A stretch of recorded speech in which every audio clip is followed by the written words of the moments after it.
So I picked another Kristen story because I really like The Prom Queen, and I assume that it's the actors themselves that write them. I shall receive life again. So Kristen again starts in costume to get people into the mood, but Frank isn't buying it. I'm not buying it. A kiddie story's a kiddie story, no matter how you cut it. But Kristen persists. A fairy tale can soon become a scary tale. Oh, boo, Kristen, boo. A pun, really? I'm not gonna like this episode, am I? Tale of the final wish. So the story starts with a nightmare about a woman who can turn herself into Elizabeth Taylor. Or if you don't, I'll have to force you to eat it! Yeah. So I'd just like to take a second to point out the name of the special guest in this episode, Bobcat Goldthwait, who gives one of the worst performances ever. Just the worst performance ever. Just wait. Just Goldthwait. There's nothing under there. So after waking up from her dream, Jill's sitting on the edge of her bed and hands from underneath grab her. But it turns out it was just her slightly effeminate brother trying to teach her a lesson. Why don't you just grow up? Me? You're the one who's still living in a fairyland, princess. Ugh, you're such a princess. The next morning, we get even more character exposition when Jill can't decide what to do with her hair. Jill was having a rough time. Jill, I am not going to be late for work. What does she wash that with? Mayonnaise? Now I'm going to have to drive you to school, and I'm going to be late for work again. Yes, Jill. My boss at the lavender skirt suit factory will strangle me with my own giant scarf. So a general theme emerging from this is that Jill needs to grow up because she likes stories. But her friends weren't helping much either. So Jill's friends with these two bitches who have a crush on Rick, this guy. Aren't you guys being kind of obvious? We're just looking. Yeah, like a couple silly gooses. Zing, Jill. Silly gooses. So it turns out Rick has a thing for Jill. We saw you flirt with him. I didn't. I had to sharpen my pencil. Yeah, I bet you did. Hey, Jill. Hi. What junior high kid wears a tie and a baseball hat to school? Jill's bitch friends aren't really happy about Rick liking her, so they try and scare him off by showing off Jill's flaws. These are really interesting. You reading these? Her many, many flaws. Jill knew she was being kind of childish. So back to combing her mayo hair, she hits the sack and has another faux dream featuring her lady brother. Oh, Jill, it's me. Now, with Herm gone, she wishes upon a star. I wish everybody would just leave me alone.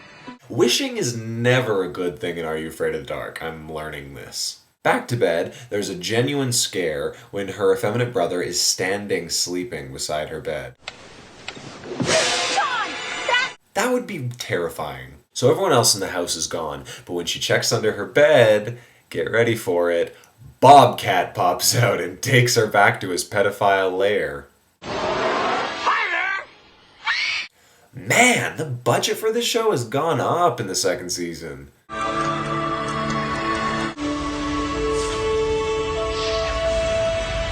So Bobcat ends up playing the Sandman, and the character work that this actor does can only be described as subtle. I think subtle would be the best word.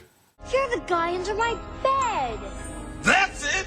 My entire persona described as that guy under your bed? I think you can do a little better than that. Stop yelling. So he explains to her that he has granted her wish from earlier. What's so wrong about wanting to live in a place where dreams come true, where you can wish upon a star? I wish I could, and I wish everybody would leave me alone. Sound familiar? I can't get enough of this guy. Every single line I could make fun of. So here is a montage.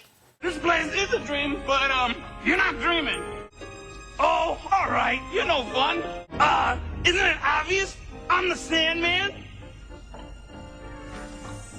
So Jill tries to leave his lair through all sorts of wacky doors that only lead her to fairy tales. Or as Kristen might put it, scary tales. Off with her head! Jill eventually finds an hourglass and threatens to break it if the Sandman doesn't let her go home. I'll I'll break it, I swear! But you wanted everyone to live happily ever after. They'll sleep peacefully forever in the land of Nod. Is he reading off a cue card? She breaks the hourglass and wakes up screaming from what was another nightmare. My question is, why haven't her parents put her up for adoption yet? Like, this every night? You wake up to this? I'm never gonna get back to sleep. When Jill goes back to sleep, a breeze blows the pages open of a book, and the Sandman returns to end the story in such a bizarre way. If only she knew, she would have never gone back in that bed again. Kristen, you have lost your touch. So, don't take fairy tales lightly. Frank manages to save this episode with a single line. Where's the part about the kids getting their heads chopped off? What? Frank! What a weird episode. It was 80% exposition, 15% that weird guy just yelling all the time, and 5% maybe actual scares, maybe them trying to explain the plot. I didn't realize that Eric is gone from the Midnight Society. They don't say anything about his leaving. So I give this episode 10 Erics out of 22 Erics to commemorate his leaving. And I apologize, Eric, for not noticing that you were gone.